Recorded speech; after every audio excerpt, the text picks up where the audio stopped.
Chris here, and welcome to my channel, and welcome to this week's reading vlog. So this is going to be a 6-day reading vlog to kick off August, because starting on the 7th, we have the Final Book Support Group. So I will be reading nothing but sequels, and I will have a dedicated vlog for that. That being said, this week, my focus is on not sequels. So far, I have picked up Fake Dates and Mooncakes by Cher Lee, and I'm on page 188, so flying through this one. This follows Dylan, who works at his aunt's restaurant, and they're kind of behind on their bills, and he wants to bring some attention to them. So he decides he's going to enter a mooncake competition to hopefully bring some attention to his family's restaurant.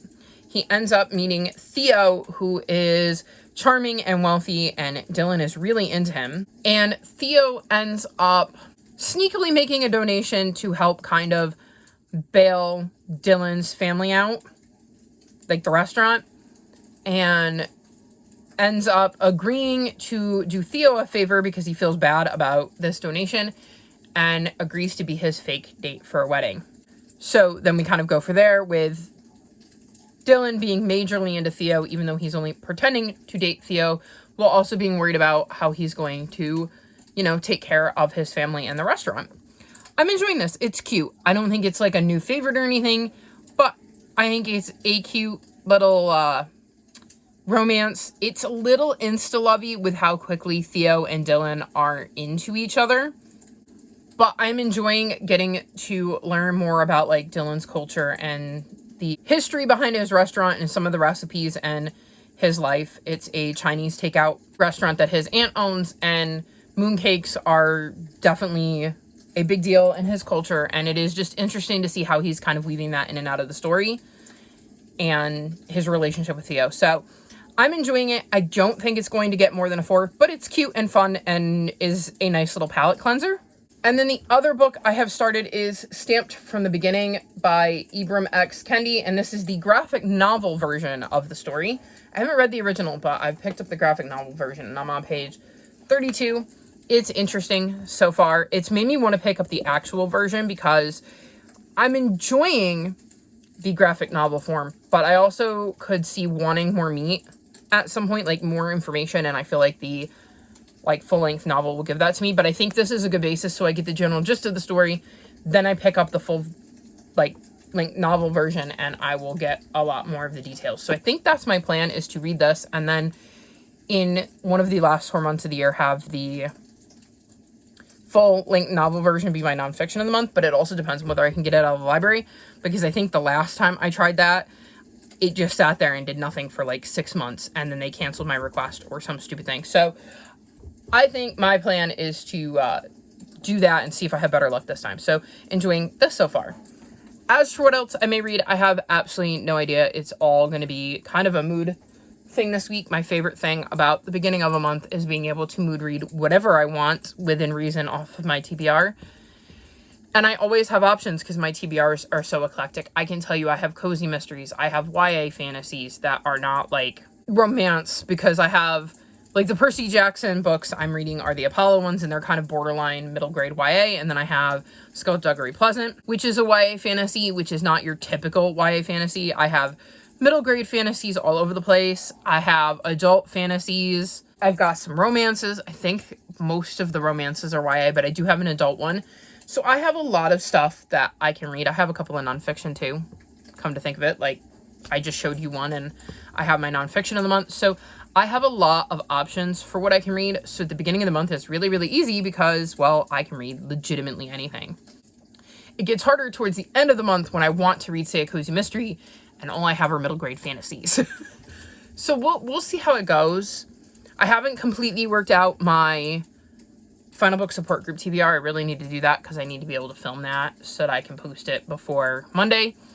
And I'm doing the Cat Lady Readathon, which is the 12th and the 13th, which works with the Final Book Support Group Readathon because I'm planning on only reading books that weekend that feature cats that are parts of series, which, as you all know, I can just do a Warriors reading weekend if I really, really wanted to. So we're going to see how that goes. But yeah, that's my plans for this week, and hopefully it'll all go smoothly. There doesn't seem to be any heat. It doesn't look like it's going to be hot. I keep making the joke that I cut off all my hair and the heat went away because I cut off all my hair. So I should be able to at least focus and not have to, you know, deal with overheating. But yeah, that's going to be my week. Hopefully I will check back in with you soon and let you know what I'm up to. And I'm going to go read and let this one have her chair back because, I mean, look at her. Blitzy! Blitz! Hey. No? Blitzy! There she is. She's obsessed with the back of my chair. So we're going to go. And I'll check back in with you all soon.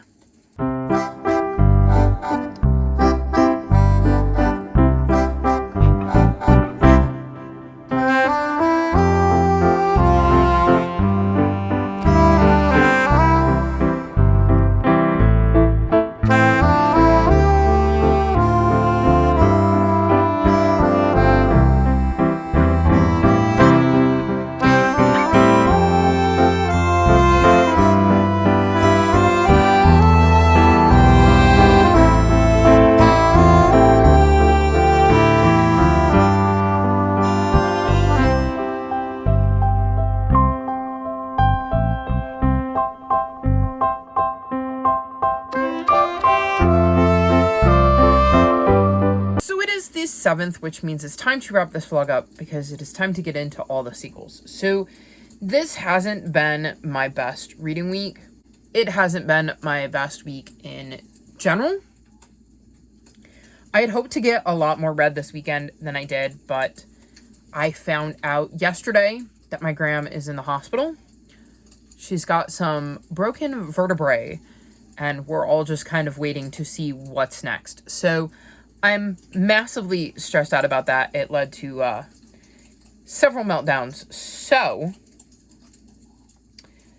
reading wasn't really my focus. But I'm going to run you through what I have finished this week. I don't even know if I've even checked in. So if I repeat myself, I am sorry because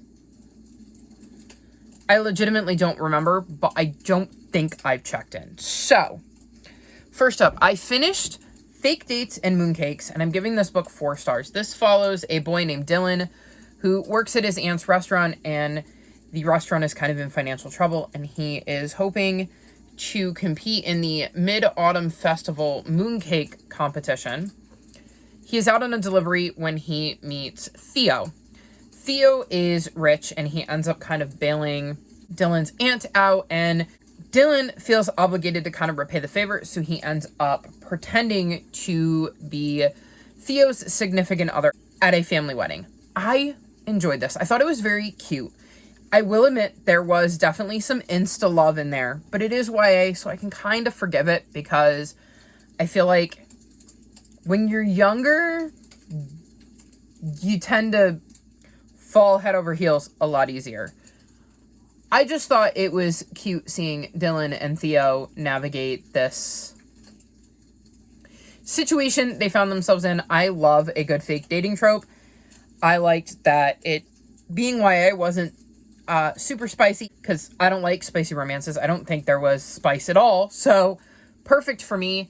I really liked getting to see the culture and learning more about the kind of food that is relevant to their culture, and I liked Dylan's relationship with his family, so really enjoyed this book, and it was just a nice, fluffy YA romance that didn't take a lot of brain power, and it was kind of what I needed, so thumbs up for that.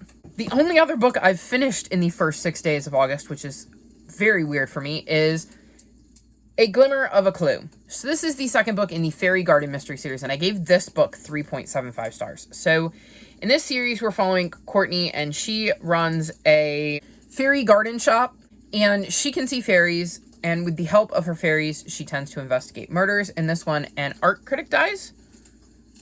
Yes, an art critic dies, and due to circumstances, Courtney gets involved, as does her fairy, and they have to kind of investigate. I liked this one a lot more than the first one. I'm starting to get attached to the characters, so I will be continuing this series. I wasn't sure. This came out of my TBR jar, and I probably wouldn't have continued it anytime soon if it hadn't. But I'm glad it did because, like I said, in this one, I started to care more about the characters. I liked the mystery in this one as well, so it's definitely growing on me. And I think that maybe I will try out book 3 in September to see if it's something I want to continue to read, because it definitely pulled me in a little bit more with book 2. Also, fun fact, the audiobook that I was listening to from my library played chapter 15, I believe, at chapter 10. And I was listening along to the audiobook at that point, so I didn't even realize it was chapter 15. Like, it didn't click when they said chapter 15 that I had gone from chapter 9 to chapter 15 to chapter 10. So then I got to the end of chapter 14, and I was reading along, and all of a sudden chapter 15 wasn't there. So I was like, well, maybe this audiobook is glitched and doesn't have chapter 15. So I started physically reading chapter 15 and went, oh, I've already heard this bit. So that was my little fun fact, was me puzzling out how I had heard a bit of this book that I couldn't have possibly heard because it hadn't happened yet. That made for a quite interesting night while I spent a good 20 minutes trying to figure out how I could have possibly known what was going to happen if I hadn't read it yet.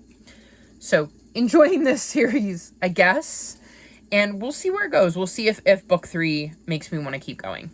Another reason I haven't read as much as I had hoped is because I have ended up DNFing 2 books this week, which is very, very rare, but I read them literally back to back, which I think made me a little bit slumpy because it just tanked my reading interest. So first we'll go with Because of Mr. Tearup by Rob Buea, and I'm on page 103. That's when I decided to DNF. This was a book I was reading for TBR Knockout, and it was read a book that was set in a school. And we follow 7 kids who are part of Mr. Tearup's 5th grade class. And Mr. Tearup is new. And he is quite the interesting teacher. My problem is that the kids are very one-dimensional. So you have Peter, the class clown. Everything from Peter's point of view is him playing jokes. You have Jessica, who's the new girl, and it's all about her being new. You have Luke, who's the brain. So all of the stuff he talks about is really smart and to do with his logic. Like, the only thing that means anything about him is the fact that he's smart. You have Jeff, the slacker, who kind of appears to, in my opinion, be one of the more fleshed out characters because he comes off as, well, a slacker. But throughout the book, we learn there's more to Jeff than meets the eye. We have Anna, who is extremely shy, and that comes off as she is just very, very quiet. And then we have Danielle, who is a pushover. That's how she's labeled back here. And she kind of just lets people walk all over her and will be friends with whoever's nice with her. And if they start to be mean with her, she'll eventually forgive them for being mean. Which brings us to our last character, Alexia, the queen bee, who sucks. Because Danielle is fat. Did you know Danielle is fat? It's mentioned multiple times that Danielle is fat. And Alexia is just mean to everybody for no reason. There is a scene where Peter plays a prank and somebody gets hurt or could have gotten seriously hurt, and it's kind of played off like no big deal. By this point, I was finding most of the characters so incredibly unlikable and, like I said, one-dimensional, that I went to look at reviews, and it does not sound like the type of book that I'm ever going to connect with.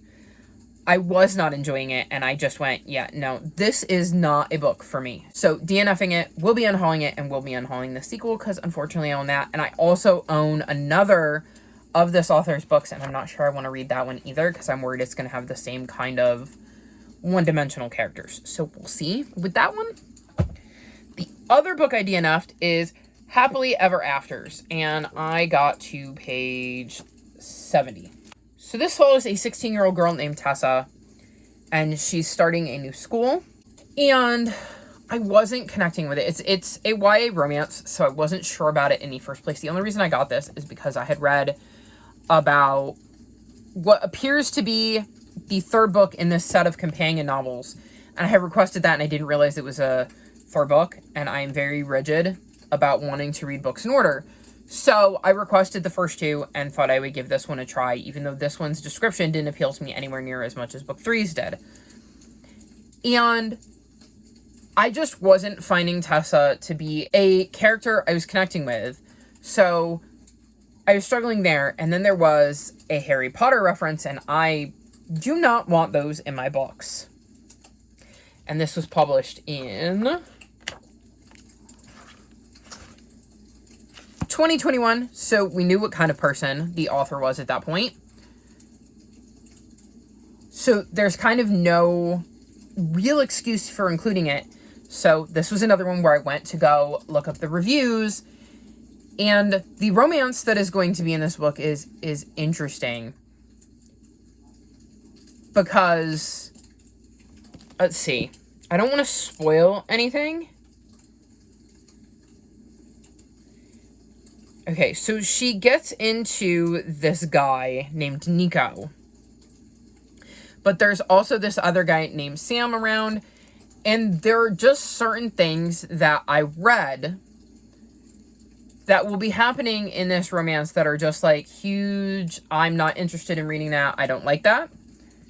But then there is apparently a scene in this book, according to the reviews, where a character mentions to our main character, Tessa, that they want to be like the author of the Harry Potter books, and they sort of dance around talking about the awful things that she has said and done. And apparently there's tons of Harry Potter references throughout the book, and I just went, yeah, not for me. Not for me. So DNF this, won't be reading the other two, obviously, and I don't really have much more to say about that other than I was not into it. It sounds like the plot isn't going to be something I enjoy, and the Harry Potter references definitely aren't.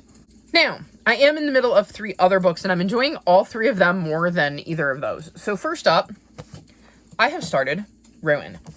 I am on page 68, so I've only made a little bit of progress. I'm trying to figure out who everybody is again and reorient myself in this world. I'm reading way too many adult fantasies because trying to keep everybody straight, because let's see if I can share a few. So I'm in the midst of The Faithful and the Fallen. I was working on The Realm of the Elderling. I have paused that for the moment. I am reading the Powder Maze trilogy, which I've got the 3rd book for. I am currently in the midst of the First Law universe. I'm reading Wheel of Time. I'm reading The Bone Shard Daughter, so The Drowning Empire. I'm reading the Bone Season series. I'm just reading a lot of adult fantasies, and I'm enjoying them, but it can be very hard to keep everybody straight. So it's been a few months since I've read this, so I'm like reading it going, wait, who are you again? And then flipping to the very handy, and I love when books do this, cast of character lists, because it gives me an idea of what like area they're from and who they're related to and a little bit of backstory, which is helping me start to orient them in the series. My plan is to read this, and then next month, I would assume next month, I don't think I'm going to get to it this month, but I do plan to finish this month. I'm going to read the last book in this series, which I think is Wrath, so that I can finish this while the details are all fresh in my mind, because I don't want to dislike the ending, because I spend most of the book trying to figure out who everybody is. So I'm enjoying this, but I think I'd be enjoying it more if I had read it closer to book 2. Then I've made some more progress in Stamped from the Beginning. I'm now on page 85. This is taking me way longer than it should, but it's because I'm Googling stuff. I think that this is a book that I would have enjoyed more had I read the original novel first and then read the graphic novel. I think this is just lacking a lot of details that I want. So I'm spending time confused or wondering more about a person and then getting distracted and going off on a tangent of going, well, who is this person? I would like to know more about them. So I think that I will probably read the actual book soon, or as soon as I can get my hands on it, because like I'm enjoying this, but I want more details. So I will probably finish this and then read the full-length novel so that I can get a lot more background, because this is just, in my opinion, a bit more of a surface look at things and not the meat and potatoes that I'm kind of looking for. And then the last book I've started is The Soulmate Equation, and I am on page to 62. So I'm almost done with this. I will definitely be finishing this tonight, even though it is technically going to be final book support group time and I'm supposed to be reading sequels, and this is... Ooh, no, this counts. It's a start of a series. That's not really the spirit of it, but it is a series, so it counts. Because there is a companion novel out. That's how I even found out this was a thing. So in this book, we're following Jess, and she ends up getting involved with this company that matches you up based on your DNA. And one night for a lark, she ends up doing it, and she gets matched to one of the founders of the company, who she knows from the coffee shop that she works at, because she's a statistician, so she kind of like freelances. And she's always known him as Americano, and has kind of found him like cold and off-putting, and while he may be hot, she's not really into him. So when she finds out that they're like super matched, like one of the highest matches and the highest scores you could possibly get, she's skeptical, but ends up agreeing to kind of date him and see where it goes, as the company he works for offers to pay her for it. And she's a single mom, cash is tight. She's not being asked to compromise her morals or anything, just go on a few dates and get to know him and do a little bit of press about it. So she ends up doing it, and I'm really enjoying this. It's steamier than I would want, but I would say that on a scale of 1 being bland, meaning there is absolutely nothing on page, and 5 being essentially plot, what plot? I would give this a 2, maybe? So, like, keep in mind that there is that so far, but it is very, very, very minor, and it's not super graphic or anything like that. It is tolerable, and it is very easy to skip, because I think it doesn't take up a lot of the story, and it's easy to gloss over if it's not something you want to read. So I don't think this will get 5 stars, probably because of that, but I think it's definitely going to get a 4 range. I just don't know where yet. So I'm really enjoying this, and who am I with all these romances, man? It is very, very weird to constantly be updating you on romances, because I feel like between June, July, and August, I've read a lot of romance lately.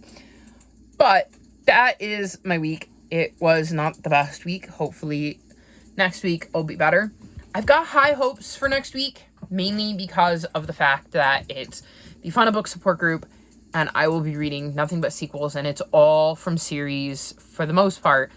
I love, so I should love the books. There's no reason for me to not love the books. So that maybe will help me kind of break out of this weird headspace I'm in with reading, but we shall see. Anyways, that's all for this week's vlog. All of my social media is linked in the description below if you'd like to come chat with me. If you've made it this far in the video, leave me some kind of equation emoji, like an equal sign, a minus sign, something like that. I think there's emojis for that, in honor of the soulmate equation. Like this video and subscribe to my channel, and I'll talk to you next time. Bye!